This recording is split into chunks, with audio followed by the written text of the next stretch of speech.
This is Maintenance and Manufacturing Insights, hosted by Martin Engster, bringing you straight conversations with the people keeping machines running and production moving. Hey, welcome back to the show. I'm here with Mr. James Harris, and I'll let you introduce yourself and how people can get a hold of you. So I'm thanks, Martin, for having me. I'm James Harris. I'm currently, as you can see, I'm in the Army Reserves, currently activated, but I do have a past in maintenance and engineering and manufacturing. If you ever need to get a hold of me, I can be reached at James Harris, RIT@gmail.com. I have the Waldy Standard on LinkedIn. And drive from there. Sounds good. Heck yeah. So give us a quick rundown. What's your role and what is that you're in charge of your day-to-day? I mean, the Army is a big production, if you will. Big organization. You've got everything from from food to maintenance to, I mean, you name it. I mean, the Army does everything. So with that being said, yeah. what do you do? So right now in the Army, I have been activated to perform into the G33. It's operations, current operations, focused on training, making sure that the reserve units and National Guard units are properly trained before they go to the customer units downrange, whether that's in the Middle East or in Europe or into Asia, depending on which front we're going to be going into. And my job specifically is with the operational orders. Now, before I became activated, I have a huge background in maintenance, manufacturing, engineering, and just overall process improvement. First, start from the beginning. I started out with at one company where I was an engineer working on GE's engine lines, making sure that the engines that we were producing, the changes that were being made were validated, that they would work properly, based upon the simulated side, and then also on the actual engine itself. Then I went to another company, putting beer in a bottle, and worked with the maintenance teams to deliver on a world-class TPM, world-class on their OEE environment for our machines, and make sure that they run very well. And then I went into another role where I was improving the process, much smaller company. And we had to, basically it was plagued with breakdowns all day. I had to go in there and fix that whole system and try to reduce the amount of breakdowns that they were seeing. What breakdowns is, okay, so, okay, backing up real quick, the one of the things that I heard you say was beer. So that obviously piqued my interest real quick. I mean, let's just get real it is what it is, right? Yeah, it is what it is. It is what it is. I talked to a gentleman not too long ago. He was from Coca-Cola, and he was telling me that his production line was putting out 13, I might be getting the numbers wrong, but I don't think I'm too far off. 1,300 cans, signed, sealed, delivered per minute. Yep, that sounds about right. And then he was talking about the Coca-Cola bottles, the plastic bottles, from blowing them up to, labeling them, twist top on, and everything else. I think he said it was about half, was about 800 more per minute. I'm sitting here going, I mean, those numbers are just filler systems. staggering. I was producing about. Hey, so military buildings are also really known for, outstanding cellular service and stuff like that. At least I remember my Air Force side. Yeah, it's right. But my son, my son is in the Marine Corps Reserves, and he's actually out in the field for his annual training right now. So, and they were talking about next year him maybe getting deployed out to another place. He already went last year to Europe for his annual training. So I was very surprised when I was in the Marine Corps. I mean, yeah, I mean, when I was in the Marine Corps, this was back, I went in 89. No, 89. That's when I moved to the United States. 98 is when I went in and went to boot camp in 99, all Yeah. that good stuff. And so early 2000s. And it was, I mean, our annual training, if we got to go anywhere, it might be Fort Sill. The Army base, Fort Sill for artillery. I mean, that's Fort where we were, Sill? artillery. Yeah, That is, Fort Sill, my friend. I yep. can't count the amount of years at Fort Sill, but what a lovely yeah, what a lovely place. I don't miss getting chased by hogs. I do not Right? miss that at all. So you were out in I Fort Sill don't for a miss while that. too? Yeah, I was out there. I had to go for training out there. It was part of during that time we had a bullock and a half basic officer leadership course. And it was just like that halfway point before you actually went to your actual training site. Right. Yeah. Oh boy. Wow. Yeah, Fort Sill. It's yeah. We'll just leave that one alone. How Yeah, about that? I think everybody yeah, else is we leaving it will. alone too. I mean, it's gotten smaller and smaller and smaller. Mm-hmm. It's I was there for when my son graduated artillery school and stuff, and I mean, half the base is closed, half of I mean, it's just hardly anybody's there. It was almost scary, like eerie. Like I was like, what happened here? I no idea. Just less and less personnel there. Mm-hmm. But it is what it is. Anyway, we'll get back on track here. um, so back to your maintenance days and what you do with maintenance. Are you running a bunch of different machines? Do you have like CNC machines? Are they all just I had So at Molson Court, we had just like your bottling lines with Coca-Cola or any filter line, you have a filter. We also had a blow motor, so we blew our own bottles. We had yep. a warmer to warm the bottles, several fans and blow-off systems, a labeler, and a packer. We also had another system for the capping machine. We had a capping system and then a preformed elevator to move all the materials into the blow motor and into the filler. And then we had our palletizers further down south, but I was only responsible for that area there to deliver OE over 90%. Right. So you're saying that the last place that you're at when you had to recreate or redo their entire program or engineering program, what was that again? Oh no, that when I had to redo the entire program, that was at a different company. It was much smaller. Okay. I'm going to keep that name private because I don't want that to really get out there. But that company there, they were plagued with breakdowns every single year. Like they would lose all of their profits by the end of the year because of the breakdowns that they were having. And when I first started there, I realized what was happening, and just small things. It's always small things. It's why having the issue. The maintenance team, they knew what they were doing, but for what they had to do some shortcuts. Right. But the biggest thing was that they didn't address the defects. They addressed the big issues. It was the not preventative maintenance. It was the reactive maintenance. Right, something goes down and then it's time to fix it. It's not, hey, what can we do to make sure that this doesn't happen is bad, right? Okay. Yeah. And for that type of work that they were doing, there was another layer to it.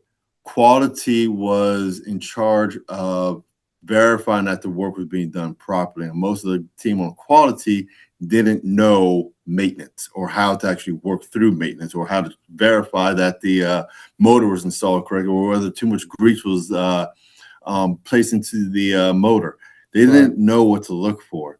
So I linked when I linked up with the maintenance supervisor, the first thing I taught him was just how to check for defects, going on a defect walk. And that was what led to some of the events, because then as he was learning about the different type of defects, minor defects, hard to reach areas, unfulfilled basic conditions, things along those lines, he was then realizing how to, like, not only how to fix it, because he knew how to fix it, it was here's your root causes or potential causations of why you're having breakdowns further along the lines. And that was led, like, by the end of the year, they didn't have their breakdown game was completely different. They were not having the breakdowns that they were having the year prior. They actually had a 60% increase on their profit margin. And it's just 60% it's always a small thing. Can you imagine that? Holy 60% increase on their profit. That's a giant dollar bill sign behind that. There is. I mean, the loss of it itself is a giant. I mean, that's huge red numbers. Yeah. Wow. And it's always the small things. Always the small things. It's not everyone wants to be that hero.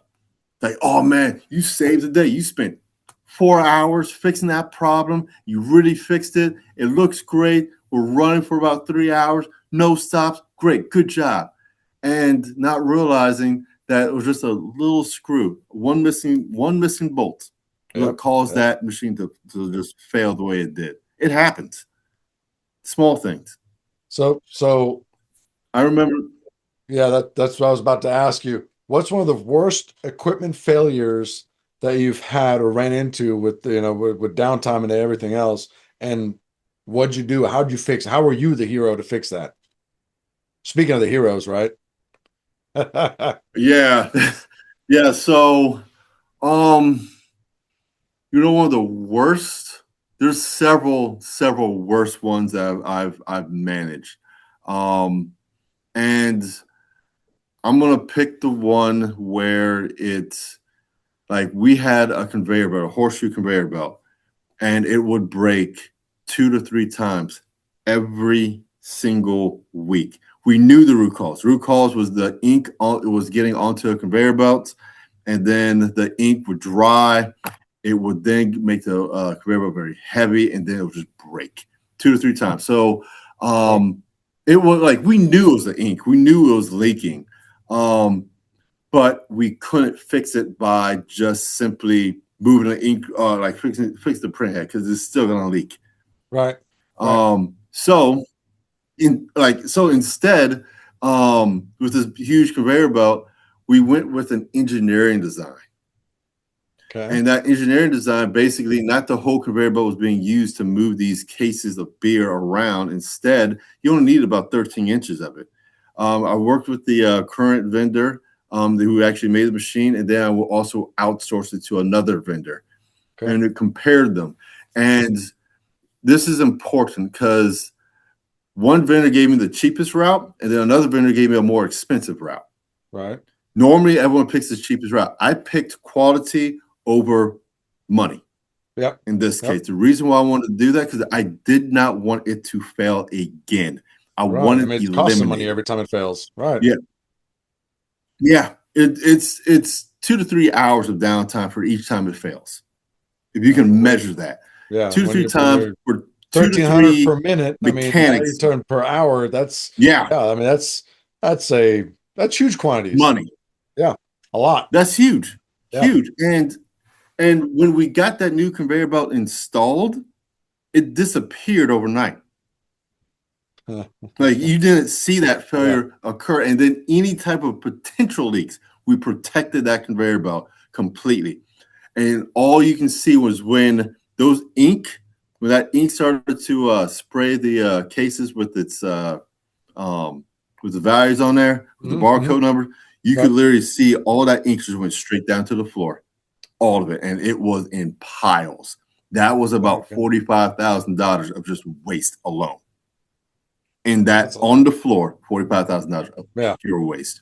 But that saved us on downtime. That we had to level that up in a different way because now we're looking at, can we use a different vendor for this ink? What is the risk behind that if we do switch it to a different vendor? Can we fix these print heads? How are we fixing them? What's the quality of our maintenance to actually fix it? And level up that way. We ended up doing both, like fixing the print heads and going to a different vendor.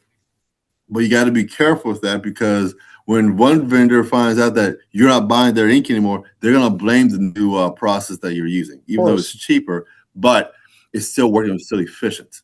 You got to be careful of that stuff because they it makes a big difference all the time. Yep. Huge difference. And then there's people losing money off of it. But I don't, and the biggest thing for me is when I do any type of those type of big changes, I always have to have a termination plan. And that termination plan is just, if you see this event, terminate, we're going to go right back to the old process. You don't have to think about it. There's no questions behind it. And the first line leaders are empowered to make that. Once they see that decision, they know what to do. They can make that decision without further input from senior leaders involved. That is critical because that's speed of execution. Right. Yeah, that makes sense. That makes a lot of sense. So if there was one particular problem that you see happening over and over again that you're responsible for maintaining or whatever else, what is that problem, and how would you, what's been your go-to? Like, what I'm trying to get, I guess, most people, like when you're looking at your standard operating procedure, your SOP, one of the nomenclatures that we use, SOP, right? But when you've got your standard operating procedures for your maintenance crew, is there set rules or set parameters that you guys go by that you look for to actually do the preventative maintenance? Or is it, again, just reactive, where we're just like, oh shit, no, it crashed down, now we're doing this? So in that previous example that I provided, we initially had a preventive maintenance plan. Like, it wasn't a PM officially. It was just a work order that we would do every single week just to clean that conveyor belt to help reduce those stops.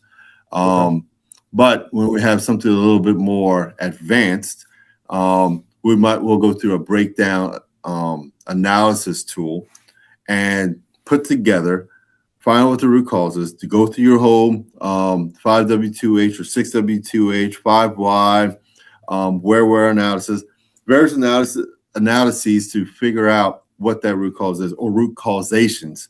And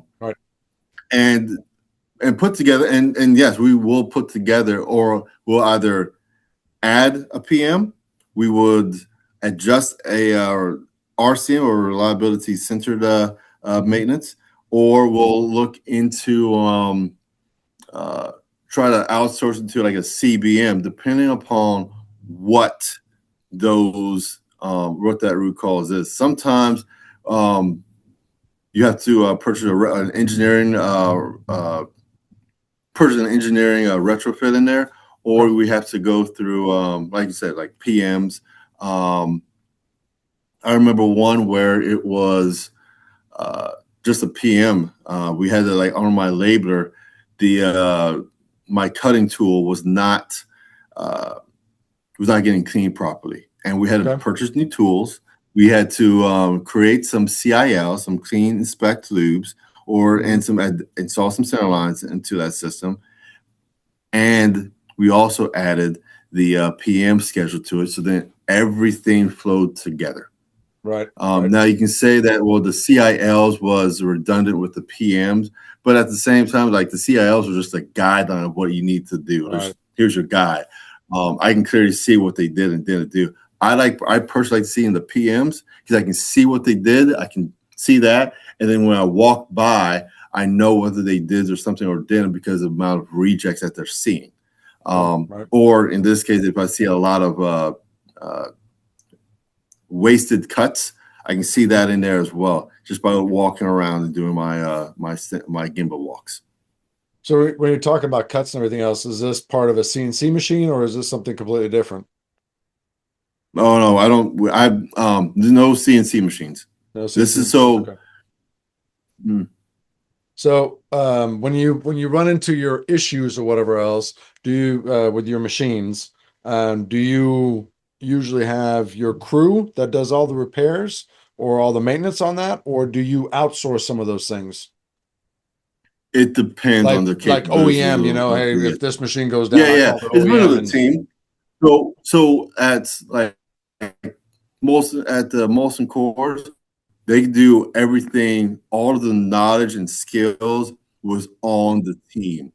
Other lines had to utilize firefighter team to actually go in there and help them out. Sometimes we, like, based upon that was it. It's just us. And go through our troubleshooting guidelines, and then would reach out to the vendor, get some additional guidance, or worse, we actually have to bring those guys in and be down for hours or run sluggishly. Right. Okay. Yeah, I lost you for part of what you were saying, but I think I got some of it. So basically think of it as in terms of this. My team, out of all the lines, all the knowledge was on my team. We didn't have another resource within Molson Coors to reach, like, to actually utilize and build from. It was just us and then our vendor. If we need to get stuck, if we got stuck on a stop or a minor stop, we would reach out to our vendor for guidance. Worst case is we have to bring our vendor in and do some cowboy engineering and try to make this thing work in the meantime.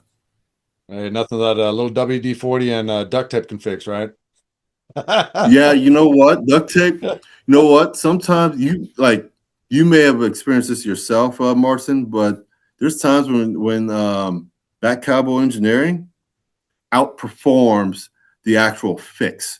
And you got to be careful with that. Like, I remember one time when we had a pneumatic motor, and every single 2 weeks, maybe a month, it would break. And we would reach out to our vendor for a new one, and then they would give us a bigger model, then a bigger model, and all of those kept breaking.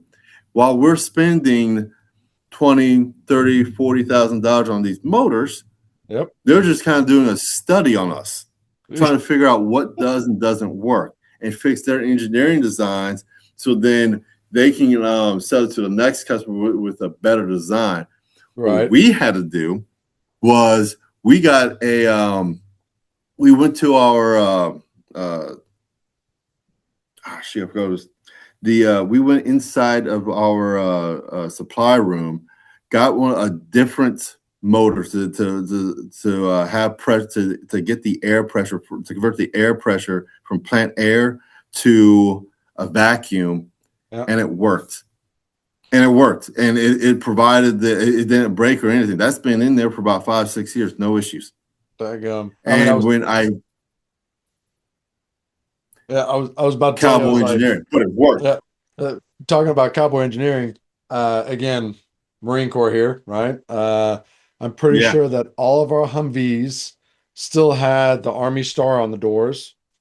They were from the early 80s, I believe, maybe even late 70s. I don't even know how old the Humvee is, to be honest with you. And they were all hand-me-downs. So we had to literally WD-40 and duct tape, and I mean, we had patch, we had Frankenstein stuff all the time. You know, it's just beauties of being in the Marine Corps. You know, we're just, our budget is so small that it is what it is, you know? Yep, and it's even smaller now. Oh, yeah. We wanted. My son is out there. He was doing a live fire with the rockets, the HIMARS versus the MLRS, what the Army has, and the munitions was expired. Ooh. Right. I mean, like, I mean, I might be saying the wrong thing here, and I might have overstepped by saying what I said, but from what I caught, or the understanding that I had from what my son was telling me, was the munitions were expired. I was like, you've got to be kidding me. I was like, I know that the Marine Corps broke, but daggum, we're that broke? Like, we bought these things and sat on them for so long, not wanting to fire them because they're so daggum expensive. And now that we have them, they're expired. I was like, you got to be joking me. So they did a live fire yesterday, and they got a couple of rounds out the tubes, but they had 2 hang fires. So a hang fire with rockets, you know, pointing at the back of your head. That's that's a little iffy sometimes. It tests your nerve, right? People don't want to be. Yep. It's tough. Yeah. Well, I've got this fun little question that I ask everybody so far. Have to deal with that. And that question is, a better way. A lot of people that don't do what we do on a daily basis don't know some of the the connections and how things work or whatever else. So whenever in conversation you're talking to friends and family and you tell them, hey, this is what I'm doing right now, this is my job, this is what I do. What part of your job is it to them where they're just like mind blown? Like they're just like sitting there going, you do what now? This exists? Like this is what? Yeah, so I'm going to do it in two ways because I have the civilian side and then also the Army side. For the Army side, when I've told soldiers multiple times to take care of your career in the Army.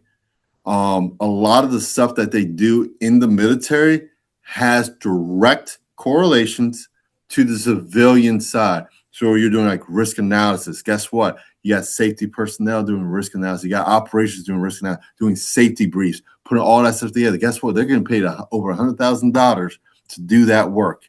And you're working at McDonald's. Yep. So you've got to understand that. And then we've got the some other Army tools that we utilize that's SAP based. And the biggest thing about with SAP, you got to understand those T codes. A lot of those soldiers understand the T codes and how to navigate SAP. We just don't call it SAP in the Army. We call it something else. And and through those tools, understanding that, they're like, are you serious? Like, yeah, you get paid a lot of money to do this work. The same exact thing. And when I was a company commander, in charge of a whole maintenance crew, like a whole maintenance platoon, I told them, like, guys, the most important thing about going through maintenance isn't can you follow this process, is troubleshooting. I care more about your thought process, how to troubleshoot, understand how this machine is supposed to work. All right, based upon design, based upon the parts that you have, do the research, do it. We have a process, but I want you to understand it to a much higher level, because if you understand how to troubleshoot, you will find a job paying you $40, $50 an hour being a mechanic, being an electrician all day. What is it? KISS, right? Guaranteed. Keep it simple and stupid. Yeah, it's simple, but like you've got to be smart. On how to go through this thing. You've got to know it. And then sometimes logic. Your little, you've got like, and sometimes your little the silly answers, the silly questions that you're thinking like, oh, no one's gonna read. No, everyone knows this answer is the exact question you have to ask. Because that's what's going to drive us to a solution. That's what I care about. Now, 100% correct. On the other side, on the civilian side, they're really surprised. Like, yeah, we do this in the military all the time. We do it in our sleeps. Yeah. We don't think about how hard this is. Using like fixing, like maintenance is one area, but you've also got data analysis. You've got mission analysis, which is also the same as we're getting to like your root cause analysis, providing running estimates, decision matrices in the civilian side, and then you look at the decision briefs on the military side. You've got course of action analysis, course of action development. Course of action development is equal to, guess what? Brainstorming. Right. We do all of that stuff. And people in the military, we take it for granted. Yeah. And the civilian personnel, they don't understand that and how it relates. Like, can we run a business? Yeah, we can run a business. Do we know every little detail of it? No, but we'll make the same mistakes. Like one of the biggest things that that I'm also pushing when I become a battalion commander in the military that I saw in the Marines is how they develop their junior enlisted personnel. In the Army, we expect an E7, sergeant first class, or even a staff sergeant to plan a convoy, for example, or run a convoy. None of our privates do that. But in the Marines, you have privates doing it. You have specialists doing that. You have junior enlisted personnel doing it. And it's just like, my mind was just like, why aren't we doing this? Yep. Why can't we do this? And we can't. Just like on the civilian side, they'll expect the technicians don't know how to. What are your hobbies? What do you do outside? What do you do for fun outside of the Army and your personal life, the civilian jobs? Busy as much as I can, but when I don't have to worry about the kids' events with marching band and dance, I get into like gardening. Gardening, I like okay. to, so gardening, building. So right now I built my garden beds. I got my treehouse put together. I got to redo my whole deck. Treehouse? Build, Like treehouse treehouse for adults or treehouse for like the kiddos?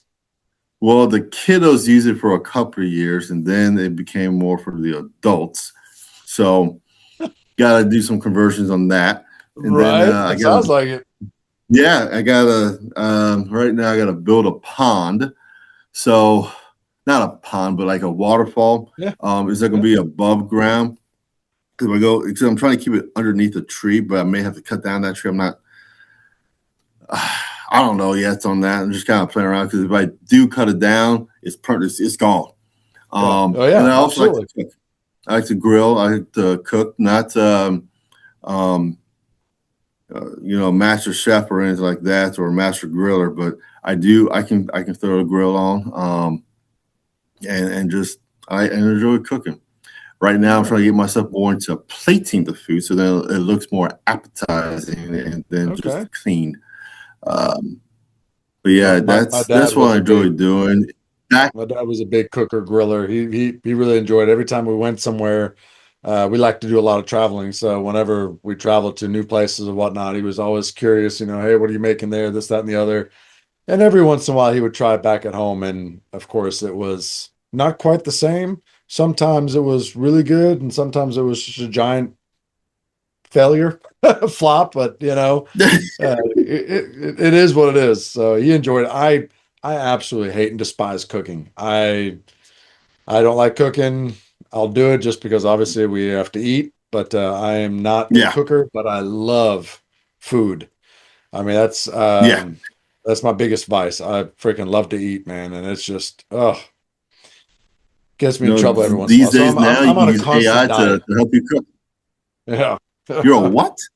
I'm on like basically I'm on a constant diet because I eat really dumb crap all the time. And then it's like, okay, now that I've eaten this, I've got to make sure that I go the other way and, do the calorie deficit that again, go to the gym, this, that, and the other. If I can't go to the gym, that means I got to watch my diet. So it's an internal battle at all times with me. Oh yeah, but that food is worth it though. Those little cheat days are so worth it.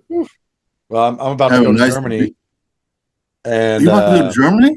Yeah, I got my citizenship in 2001. So my family, we're originally German.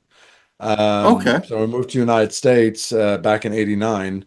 But so I go over. I try to go over once a year to visit friends and family. We also are representatives for a lot of German companies for our company. So I go while I'm there. I see friends and family, and I get to go make it a business trip all at the same time. So that's what I'll be doing here. I'm leaving on the 19th, so I'll be over there for about just a little bit shy of 2 weeks. But go home, eat good food, see my friends, have some amazing beer, and we'll see where that goes. Okay, well, you kind of ein bisschen Deutsch sprechen, so if you want to speak in German next time, we can. Ich kann auf jeden Fall Deutsch reden. Das ist das Einzige, was wir reden daheim hier. Also mein Bruder, der ist auch Deutsch und ja, wir reden bloß Deutsch. We try to stick with the German stuff. Meine Familie kann nicht Deutsch. Meine Familie sprechen auf Espanol. Oh gosh, that's that. Spanish, That's right. That's Spanish. Right. I'm actually currently that's good. Well, I'm doing Duolingo and I'm on day 7. I think I'm just shy of day 70. Oh yeah. Like day 68 or something like that. I'm trying to learn Spanish, but yeah, I don't know. I've got 3 languages in my head right now, so a fourth language it's a bit much at this point, I think. And I'm old. 46 years old. I feel like it's just a lot of Whew. I'm not young anymore, The information doesn't stick like it used to. No, it's different now, but we can still pick up a new language, pick it up. And then if you have your employees who also speak that language, it definitely is a huge help. You can practice. That's the biggest piece. Duolingo gets you started, but having that practice with or partners, huge. Yeah. I mean, I completely agree with that. I mean, especially as far as the speaking stuff goes, if you don't have somebody to do it with or whatever else, I mean, you will, it makes it that much harder or almost impossible. So, absolutely. Yeah. Well, tell you the truth. So what we have a program here at Centerline, my company. We have something called the Downtime Prevention Review, where we really talk about, we get back on another Zoom conversation and we talk about, kind of some preventative maintenance, what we can do to kind of make things better. Of course, my realm is spindles and CNC machines. Seeing how you don't have a lot of those in your production lines or whatever else, then, I mean, we can definitely chat again, and we might be able to point out a couple other things or something like that. But if you feel like that might be something you'd like to do, then I'd like to put you on the calendar. That way we can chat again. Maybe on a day we can chat again. Yeah. We can chat again. Let's do that. I'm going to go. Let's see. Let me see what my calendar looks like, or what this other calendar looks like. Downtime prevention. A little bit later, like around 5 p.m. Eastern time.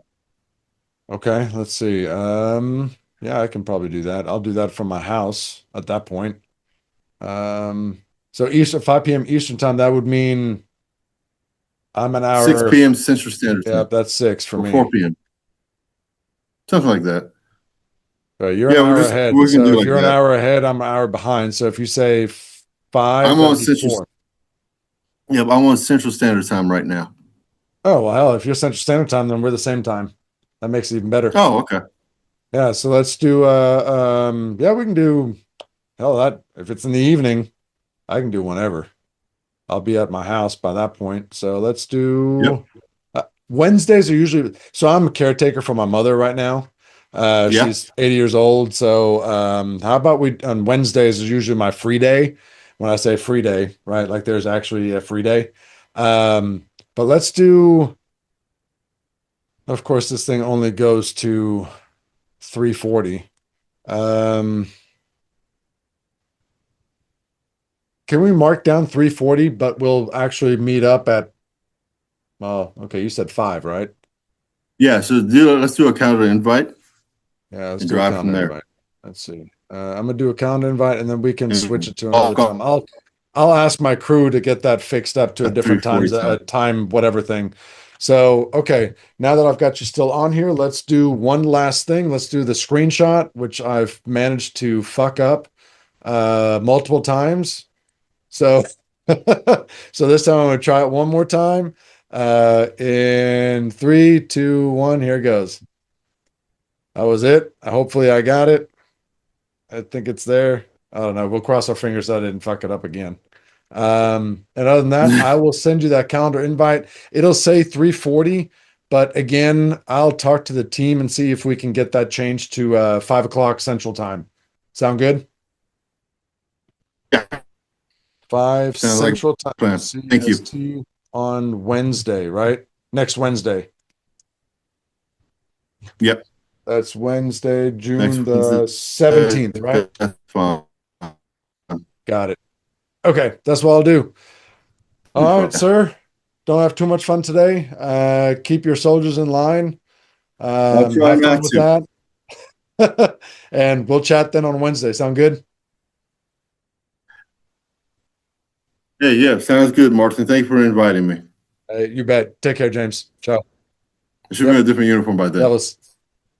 Take care. Thanks for listening to Maintenance and Manufacturing Insights with Martin Engster. Want to be featured on the show? Head over to maintenancemanufacturinginsights.com/guest to apply and share your story with the industry.